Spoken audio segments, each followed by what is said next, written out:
Thank you for joining us for another Marketing Sherpa webinar. Today we're going to dive deep into a very meaty topic, testing. And joining me today, all the way from Paris, France, is Sean Burns, the VP of Digital Marketing from SAP. Bonjour, Sean. Thanks for joining us.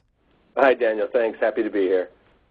So I'm Daniel Burstein. I'm the Director of Editorial Content for MECLabs. We are the parent company of Marketing Sherpa. And let me tell you about a little change we're making to these Marketing Sherpa webinars. In the past, we did case studies and how-tos and gave you tip after tip about how to improve your marketing. And so we wanted to take a different approach and take a fantastic case study, a fantastic story like we're about to dive into Sean's here, and get the marketer on the phone and interview them on the phone to get not just what they did, but to get the backstory on how they did it, and also for a bit of an inspiring story. Because let's face it, we go to work every day, we try to meet our plans, meet budgets, set our campaigns, but it can sometimes feel like we're walking in quicksand. So we want to get some of the top marketers in the world and talk to them about how they overcame challenges so you can overcome those challenges as well. So Sean will be joining us at Optimization Summit 2013 in Boston, where he's going to share some of his optimization tips, some of the things he learned about buttons and headlines through all of his testing. But today we're going to dive deep and go behind the scenes and take a look at how he did it. How did he test? How did he get going in such a large organization? But I'm going to be asking Sean a lot of questions, but we welcome you to ask Sean questions as well. Through hashtag SherpaWebinar, you can send in your questions. You can also talk to your peers about what worked in testing for you and what didn't. And in general, just meet others who are passionate about testing. So with that, let's dive into it, Sean. Let's start at the end with the real attention-grabbing stuff. Let's talk about the results. Your goal was to convert more online traffic to leads across SAP's integrated marketing portfolio. So how's it going so far, Sean? Well, it's going well, and I think you've got a summary there of the last number of years we've been at it. So what's so interesting about testing at the scale that we're doing it is we consistently see incremental sales leads coming into the funnel. So that's sort of the great we did it job number one. What's more interesting about this is that we're saving budget simultaneously. So anywhere we're putting our analytic horsepower, whether it's testing on site, whether it's testing in search copy, whether it's media testing, whether it's optimizing the way that we do a registration form, we actually realize that we found at SAP Online, we really are able to do more for less, which is pretty amazing, and at scale, it has a big impact on the whole organization.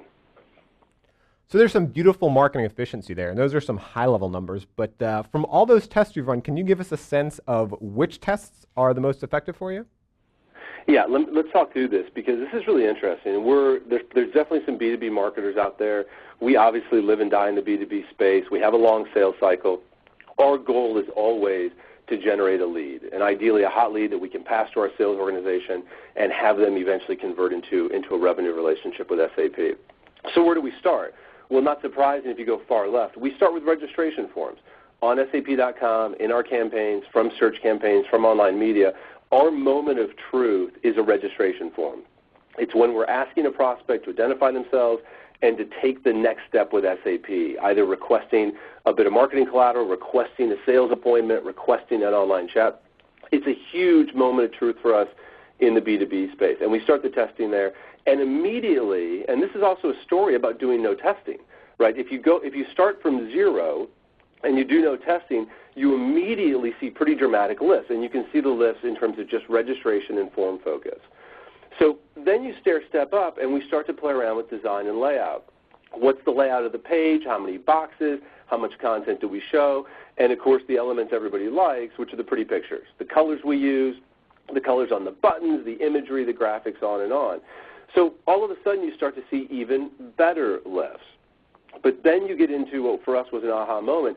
And this was a year to a year and a half in, because to be fair, you can do an immense amount of testing in just registration environments, in just design and layout, and squeeze a lot of juice from that optimization orange.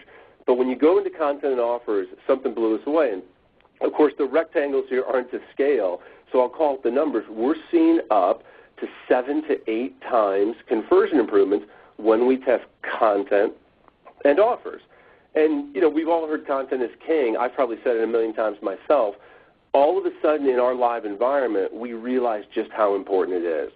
Because if the content is more relevant, if the content is personalized, if the offer is directly connected to the email or the search string that the person is coming from, and we're testing that with A/B, we see dramatically more lift in conversion. And now we focus most of our tests, and the marketers that come to the SAP Test Lab and want to test with us, we drive them to do content and offers. You can't always do that, but it's absolutely our preference because we get the most bang for the buck out of it. Now, is that what you were thinking going in, that content and offers would be such a difference against other tests? Yeah, absolutely not. Content's important, offers are important, but in a web environment, design and layout's equally critical, and registration form is what drives all of us crazy. I'm sure even the people that registered for this webinar have 2 or 3 comments about how the reg form could be better. We always do. So I don't think any of us realized how powerful this could be until we started to run, a large number of tests and really just see how impactful this particular one is. And Daniel, it focuses the organization then on what's important.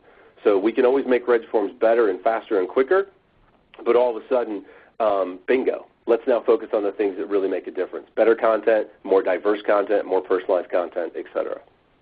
Now, when we're talking about content, we had a question here from Kara. Is social media content included in your content category?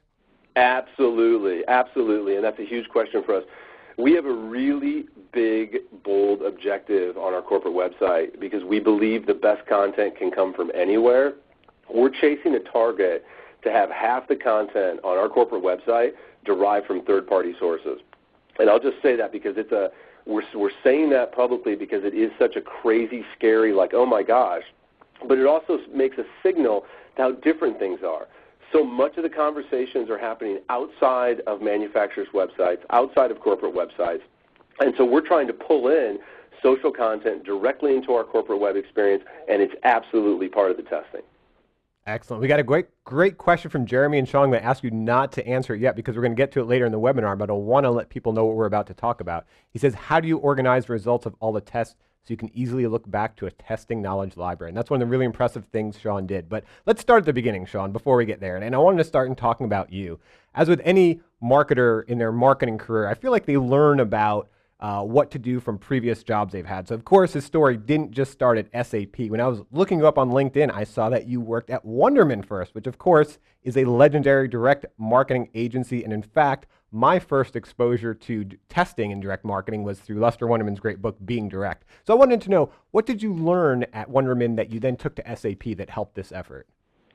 Yeah, I'll give you 2 stories from my past, and one is Wunderman through and through. So I was almost 8 years with Wunderman across 2 continents. I've been with Lester on many occasions. The one thing he says and used to beat in us consistently was, if you can't measure it, you can't manage it. And that is a Wunderman through and through. And so every time you approach the next campaign, the next website redesign, the next database analytics model you're running, it always starts with this knowledge of, if you can't measure it, you can't measure it. Meaning, if you can't measure it, you can't manage it, meaning you can't impact results if you don't start with a baseline of knowledge. And so, that's the Wunderman background. I will tell you the test lab is much more personally rewarding to me because of even further back. I started my career in market research in financial services. And even as a 1-year college graduate in market research, the one thing that stuck with me constantly was how many insights the average market research study would produce and how few of them were able to be used in any kind of marketing activity. And it's, you're sort of awash in insights from research, but it becomes very difficult to make those actionable to the marketing communications and the campaign folks you're handing it over to. So, you combine that with a history of Wunderman, and all of a sudden we're now in a digital space where we're trying to do everything in real time. We're awash in really valuable data if you can make sense of it, and it all adds up to, the SAP Test Lab and just really incredible work from a whole ton of SAP folks to optimize our customers' experience. So talking about that SAP Test Lab, let's bring it up to the SAP Day. I mean, right now you're the Global Vice President of Digital Marketing in SAP, and as we talked before the call, part of being a Global Vice President means traveling globally, and part of that means getting sick. So we thank you for joining us, even though you do have a cold and fighting through it. But SAP is a global company, and you're based in Paris. There's testing going on all over the place. There's all sorts of marketing challenges they face. But what was SAP's testing like before you started this initiative? Or what was your just digital marketing like before this initiative was started? Yeah, so all testing's a journey. And I can tell you, when we first came across some of the tools that allow us to do simultaneous A/B testing on the website, everybody wants to run ahead and start testing straight away, because that's the cool stuff, right? Let's render 2 different versions of the website, let's do it in real time, and let's see what's better. That's the cool stuff. But before we could get there, we had to sort of walk before we run, and we call that the single source of truth. And so before we could test, we had to start setting up a baseline, and the baseline really was a web analytics platform that went across all of SAP's major web properties. And I love the apples and oranges, because before we did that, SAP.com had its own stats, and our social channels had another set of stats, and our community channels, and our help channels, and on and on and on. And everybody's running a different version of web analytics, or you've got agency interpretation, or they're just random log files, and people are trying to interpret them. So, it's almost impossible to know that you're adding any value with testing if you still don't even have a baseline on what's currently going on with your website. So we had to start with an enterprise web analytics platform that went across all of SAP's major properties. And then all of a sudden this is exactly what's going on the website. And now the task is to improve upon that. And and then that's the second step, and that's when you actually get into a real robust test lab environment. Yeah, you can't know how to get to where you want to go until you know where you're starting from, right? But so we hear marketers facing this challenge a lot when they want to test, they want to have better analytics, but they're always challenged by how do they get budget approval? How do they convince the people they have to convince in their organization that this is the thing to do? So do you have any tips or feedback for those marketers, how you got going with this? Yeah, well, we had a little serendipitous moment there, which was, as you know, SAP being one of the world's largest software companies, our business has gone heavily, heavily digital, whether it's cloud computing, whether it's mobile computing. So, when we originally put in enterprise web analytics at SAP, it was actually a board-sponsored project, because the most senior leaders at SAP knew we were not going to conquer the cloud software world. We were not going to be a major player in the new digital space if we didn't have this. So, we presented the problem. It was a problem or a challenge that most everybody in marketing knew existed for a long time. We were just able to strike when the iron was hot, because all of a sudden it caught the attention of our senior leaders, and and bingo, you're able to push forward with a platform that allows you to do a lot of things. So, it always takes, and this my team tells me this constantly. Everybody at SAP tells me this. Without executive sponsorship, these things don't go anywhere. And we started web analytics at the highest levels in SAP, which was a huge boost of energy to the whole team. And now, literally, I think part of my job internally these days is I just beat the analytics drum. I beat the testing drum. So you never stop. You never stop creating that testing culture and getting those things going in a company as big or as complex as SAP. Yeah, let's talk about that size and complexity for a moment, because that's another challenge we hear from marketers. Oh, it's so complex in my organization to get everyone aligned. Sometimes you have to pull in all sorts of different departments, IT, business leaders, and what have you. Well, you work for a pretty big company, right? I looked up the numbers in SAP's annual report, 61,344 employees. You're in Paris, the headquarters is in Germany, huge global company. Talk about some complexity. So let's start at a high level. How did you create a consistent methodology and process for testing across such a large multinational company? Yeah, well, the answer, it's a great question, Daniel. We get asked it a lot, and the answer is in your question, because the word is process. And this is very SAP mindset, because we are based around core business processes that add immense amount of value. And so, and that cuts across our software, but all of a sudden in our marketing ranks, the culture of process-driven approaches has always been part of an SAP mindset, of an SAP marketer's mindset. And it just played directly into the test lab, because I can tell you we got, and we'll talk a little bit about this later, we got a hold of new software. And when you're dealing with some of this new bells and whistles, enterprise analytics and then enterprise testing platforms that allow you to do A/B testing in real time, it's pure excitement. This is like driving a Corvette in the office every day, because of what it allows you to do. From starting from zero, where we used to be excited about launching a website, and now all of a sudden we're souped up and we're running all these tests. But the software didn't get us very far, and that was sort of an aha, it's an aha moment, because you get excited about the platform and you hope everybody uses it, and it's going to do incredible things for the business. but it doesn't change much. And you realize this over a period of 6 to 9 to 12 months that you just put a platform in place.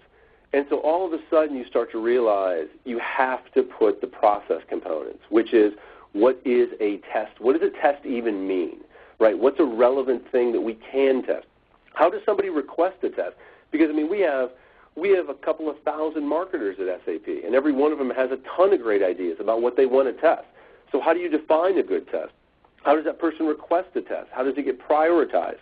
How does it then actually get executed? Because testing is not about analytics software. Someone's got to do new creative and multiple versions of content. And so, you know, where you end up at is a really robust process that runs the same as what you can imagine HR workflow or purchasing workflow. I mean, it runs like workflow so that you really have something that can be managed across an organization as complicated as SAP or any major international company. Yeah, I think we were joking before the call. I used to work in IT as well, and I would joke that software is magic because people think they'll buy a platform, they'll buy whatever the shiny technology is, and it will solve all their problems. But software isn't magic, right? It's just a tool, and you have to have people operate that tool. So let's talk about the people. You got executive level buy-in. Everyone's excited about the Corvette, but still it can be difficult to change your day-to-day job, your day-to-day workflow. And as marketers, sometimes we like to rely on hunches and what we think will work in a headline. So how did you really get the culture change and get the right people in place to operate this Corvette? Yeah, that's key. And I see you put the quote up there, which is always helpful, because this was a moment for me. Because once we put in enterprise web analytics, we really thought you would see more productive marketing right out of the gates. And what you realize is, of course, is just by reading first of all, you realize marketers are busy people, right? We're all building campaigns, we're all hosting events, we're all doing sponsorships, we're all meeting with our internal customers, on and on and on it goes. Nobody sits down at the end of the week on Friday and runs web analytics reports. But we had to learn that. And so we actually went out and brought in new skill sets in the organization that did nothing but run these tools. It's a full-time job. And, you know, you can do this with it. We benchmarked this. We've seen other companies, some peer companies that I talk to on a regular basis, that have just done this entirely with agency support. We decided it was important enough to our business to bring in new headcount, new SAP employees. And this is not a typical marketer's role. I mean, we are talking about statistical backgrounds, people that understand how to set up these tests, understand how to measure them accurately, understand how to do the reports. And, you know, if I showed you a day job in the average test lab's employee's day, not much of it looks like what even I used to consider was marketing 10 years ago, right? I mean, they're not doing copy, they're not doing design, they're not doing things that we traditionally think marketers do. But the reality is as marketing gets so digital, as it gets so technical, we've had to bring in new skill sets. We've had to train we've had to up-train skill sets internally. People are just getting involved. You know, getting people focused on using these tools is a big piece of it. We talk about the platform, we talked a little about the process, and then that third piece is that dedicated team that does nothing but web analytics. Yeah, John has a question here. What are some examples of things you'd A/B split test on SAP? And we're gonna get to that towards the end of the webinar, John. We've got a great example here. But first I want to get to Richard's question. He says, it's great that they have a couple thousand marketers, but what can I do with a marketing department of 4? And I think the answer to that question can really be summed up in your test lab. I think that's a great example, because once you have more than one marketer, it doesn't matter if the team's 1,000 or it's 2, once you have more than one marketer, you've got to get people all on the same page about what tests you're going to run and what you learn from those tests. And I think that's what's so great about your test lab. So we have 2 slides here that you present internally about the test lab. Can you tell us a little more about what a test lab is and what the SAP test lab does? Yeah, absolutely. And if I can just, before I do that, if I can just answer that question directly. Sure. It's an interesting moment. I was talking to an old SAP marketer who kicked off an e-newsletter program for SAP in 1998. And I don't think there were 4 marketers at that time, but there weren't a whole lot more. And what he would do individually is literally just look at his click-through reports. And he laughs at me because he says, oh, Sean, you get all crazy about the new analytics and your A/B testing. All I do is I look at where people click in our email newsletter, and I try and bring that content or that type of content to the surface in the next e-newsletter I send out. And I love the quote because he's been doing it since 1998 for SAP, and This can be as simple or as complicated as you want to make it. And if you're a marketing department of 4, you literally can just look at click-through reports and already start to derive some really interesting insight that you can do better marketing with further. Well, I'm sure you could also use those click-through reports to do some A/B testing as well, right, in your actual subject lines or in the actual email. Absolutely, and then you start to test. Absolutely, Daniel. And then what does that do? Well, you look at what's happening and you start to make some changes based on it, and you just want the bar to keep going up based on those changes. Absolutely. So two slides on SAP, and one of the conversations that we had early, and Daniel actually said, what is the test lab? Is it a building I can physically go to? And of course, no. It's a dedicated team that's running these tools, managing the queue, taking all the ideas in for testing, and executing these tests so they're statistically significant, and so we can derive insight from them. And we'll show you 2 slides here, which is just internal introductory. And the first one is, what does it do? And I won't read that to you, but you get a sense of that straight away. It's an internal team. It's dedicated to our web presence. It uses data from actual customers, and it does whatever it needs to do to drive more leads from the traffic we already have. And that's, I use the squeeze more juice from the orange analogy, because what's amazing to me is if we do no additional marketing, none, if we literally just keep our marketing flat, because of Test Lab, we get better results because they're converting leads higher from the traffic and from the eyeballs we already have. And that's a big moment for us, because any internal team who's got a website can use them for that. And then if you go to the next page, and this is where it gets real. Every single, and this is a communication we do aggressively internally with hard numbers, every marketing-generated lead has a value. There is absolutely no doubt about that. And if anybody in your organization doesn't believe that, you can prove them wrong. That value, when we started, that value was as simple as what we would pay on the open market to rent lists, right? And that's really straightforward. You know exactly what it costs to rent a list, email list, direct mail list, whatever. If you're able to generate more data, more customers registering on your website, you are grabbing that value for free just because you're testing.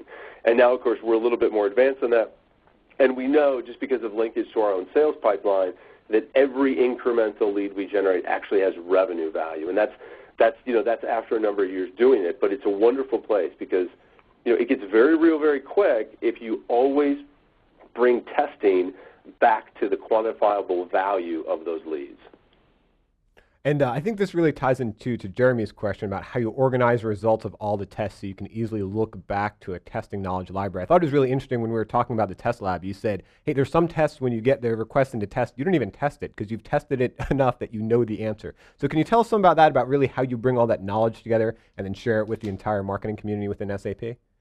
Yeah, that's great. And that was the task. We struggled with that for the first year, and then we nailed it to where we're really happy with it. So every quarter, the Test Lab produces, it's about 3 times a year. It's not every quarter. It's 3 times a year. The SAP Test Lab produces what we call an insights book.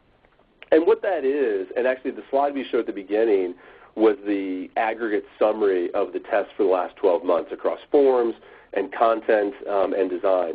And what it is, it literally is an insight book. It shows every test that's been executed. It shows visually every iteration. So if it was a button test, a color test, a form test, a layout test, a search test, it literally shows the user. I think we've got one example of that later on. It shows the user, it shows our marketing community exactly what was tested, exactly the results of it. So just, what was the lift and how many more leads did it get? And then most importantly, what we call, and it sounds a little bit big, but we call it a definitive insight. And to Daniel, that's your point. What does that mean? It means if I've tested SAP.com registration forms 50 times, and I'll just throw a number out there, maybe we did it 10 times, we know at that point what works and what doesn't work. You're not going to squeeze much more juice out of that orange. So if somebody comes in, gets hired yesterday and comes in the test lab and says, I think we should test reg forms, the test lab will go, here's the insights book. If you can improve upon the tests that have already been executed, give us an idea, but trust us, we've got an answer to that question. And that's a very powerful place to be, because any marketer at any stage in their career at SAP can do better digital marketing just by accessing the insight books. It just makes you that much more effective because you know what's working. Excellent. We got a question about how people can get these slides. They will be on the Marketing Sherpa slide share after this webinar. But I want to dive into, as we take a look real quick at your testing resources, a platform, team, and process that you call the three-legged stool. Let's talk about the team for just one moment, because Erica had a great question. This is something we were talking about before the webinar about how you envision the marketing role to change. And Erica you mentioned the new, more analytical skill set you brought in to dedicate to web analytics. What do you envision as a future skill set of marketers, more of a hybrid or distinctly creative or analytical? Wow, it's interesting. I spend enough time with design people and enough time with analytical people. I don't think we're ever going to invent a hybrid person. It's just not going to happen. But what I do see happening, which is very encouraging, is the analytical people love great design. And we work with a number of people who literally used to run regression models in the financial services industry. And the reason they're doing testing in a marketing center at SAP is because it's just so much more interesting than another regression model for a financial services company. So you see analytical people that are appreciating and enjoying the creative side. And then on the design side, you see designers who, they're never going to give up the creative process, and none of us want to give up the creative process. There's something beautiful about a great idea and a beautiful design, but the best designers we work with are asking for insights. They're not asking for focus groups, they're asking for quantitative insights. They want to look at the insight book, they want to look at better web data, they want to talk to some customers, and they're using much more analytical inputs to inform good design. And I think that's only going to accelerate. You're going to see more analytically interested designers and more creatively curious analysts, if I can say that. Excellent. And speaking of those insights, John had asked earlier, what are some examples of things you'd A/B split test on SAP? We're going to look at one of those tests very briefly, but I want to remind you that Sean will be sharing, I believe, 5 or 6 of those definitive insights during his session at Optimization Summit 2013 in Boston. But let's take a look at one of those tests. This was the Spotlight section on SAP.com. I'll just show the control very quickly, and you can see there's no images. You added imagery in here, and you saw 62% more engagement. So can you tell us briefly about this test, but also most interestingly about what you learned about the regional variations? Yeah, absolutely. And I think we call this an eye candy test. And I think anybody, if you guys saw those side by side, you might go, well, that's obvious. That's a better looking page. I agree with that, and somehow it's a little bit straightforward, but guess what? Eye candy has resource requirements, and it costs more money, and you have image requirements, and you have layout requirements. So if you're going to shift to a much more visual page element like that, we wanted to make sure it was actually worthwhile. And so we ran the test. We were live with a text-heavy page with spotlights. We did an eye candy test, and of course this was the one we're now live in market with, and which you can see the engagement rate significantly higher across 7 different countries. So that's a successful test for us. Now you get into some regional things which are very interesting. So all of a sudden, you get 60% more engagement in this test across the markets, but in China, the preference went off the scale, and it went off a scale in a way. It's an outlier. Right, so China typically trends very similar to the other countries in our test basket. All of a sudden, it's an outlier. And so what does that mean? Well, for the Chinese team, it's really an aha moment because they start to look at this and go, if this visual and these types of images perform that well, how does that then inform the rest of the marketing we do? And then you started to kick off a series of local tests. Maybe we should start plugging in visuals to our email campaigns and to some other aspects of our online marketing. And again, if it has results, it's worthwhile. Anybody who's working in this space knows if you're going full visuals, your marketing expenses go higher, and so all of a sudden you've got to make sure it's justified. So it's very interesting to see those regional differences, and not dissimilar that a test kicks off a number of other tests for us as well. Yeah, it's excellent. My takeaway, too, for the marketers on the call, Sean, is while you might have a marketing department of 4 and not have an international audience in many different countries, every marketer likely has more than one audience they're reaching out to. That might be regional differences just in one country, or that might be marketers for different types of products or different types of people who buy your product. So don't just look at those tests at an aggregate level. Also look at them and see how different audiences react to them, because that might help you with segmentation. Well, in just a moment, I'm going to ask Sean for his top 3 takeaways that he would share with marketers so they can replicate this success in their own organization. But first, I want to let you know that as a webinar attendee, you can save $200 for Optimization Summit 2013, where you can see Sean speak live. The discount code is 454 ST1007, and you can go to MarketingSherpa.com/Boston to use that. That code expires May 10th. Okay, Sean, we've got about 1 minute remaining. Can you please let us know what are the 3 key steps you would recommend to other marketers to replicate this success? Yeah, so one is the baseline. Whether you're reading log files, whether you've got proper web analytics, do the baseline. So step 1, determine what abilities you currently have, what's your baseline. 2, then start testing. We cannot change the behavior. We cannot change the success of marketing just because we're reading analytics reports. We have to go to the test level. So 2, use those analytics to test. And then 3, create a framework to learn. So, if the new college grad enters your organization in marketing tomorrow, what is the easy way to get them up to speed on what you already know from the way your customers engage online? If you do those 3 things, I assure you'll be as successful as SAP is in this space. Excellent. Well, thank you very much for joining us, Sean, all the way from Paris, and while you have a cold. Thank you, Daniel, for having me. It's been a pleasure. And we want to thank all the marketers who dialed in from around the world to join us today as well. Please fill out the survey that will come up when this webinar ends. That will help us improve, optimize these webinars for you. Thank you.